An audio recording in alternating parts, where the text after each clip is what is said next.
বিশ্বহিন্দু পরিষদ খোয়াই জেলার উদ্যোগে আজ এক ডেপুটেশন প্রদান করেন খোয়াই জেলার অতিরিক্ত জেলাশাসক অভিজিৎ চক্রবর্তীর কাছে।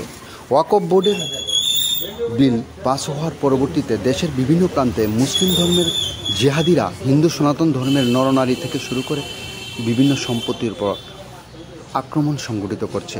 এরই প্রতিবাদে ত্রিপুরা রাজ্যের সমস্ত জেলাতে বিশ্বহিন্দু পরিষদের উদ্যোগে ডেপুটেশন প্রদান করা হয়।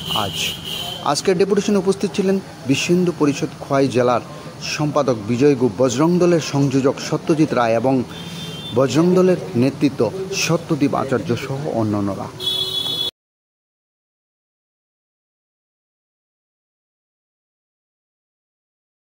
সবাই অবগত আছি যে ওয়াকফ বিল একটা সংসদে পাস হয়েছে।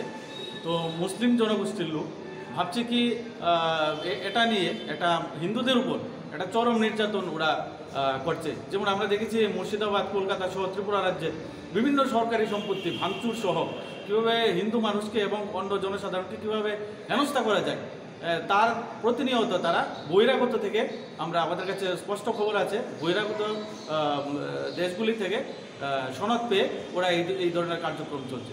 তা আমরা ওদের আজকের এই ডেপুটেশনের মাধ্যমে আমরা হুঁশিয়ারি দিতে চাই যে আপনারা শুধরে যান এবং দেশকে রক্ষা করুন। ধর্মনিরপেক্ষ রাষ্ট্রে ওয়াকফ বিলের মতো কোনো বোর্ডের দরকার নেই।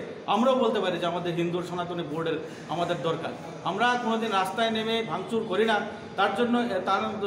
তার জন্য এরকম না যে আমরা বসে আছি চুপচাপ। আমাদেরও নজর আছে সমস্ত কিছুতে এবং আপনাদের চরম হুঁশিয়ারি রইল। আপনাদের যারা বয়োজ্যেষ্ঠ আছেন তারা আপনাদের যে ছেলেগুলো আছে, উশৃঙ্খল ছেলেগুলা, তাদেরকে আপনারা বোঝান, নইলে সম্পূর্ণ হিন্দু সমাজ কিন্তু আপনাদের বিরুদ্ধে গর্জে উঠবে এবং তার চরম হুঁশিয়ারি আমরা এই ডেপুটেশন প্রদানকালে আমরা দিয়ে গেলাম।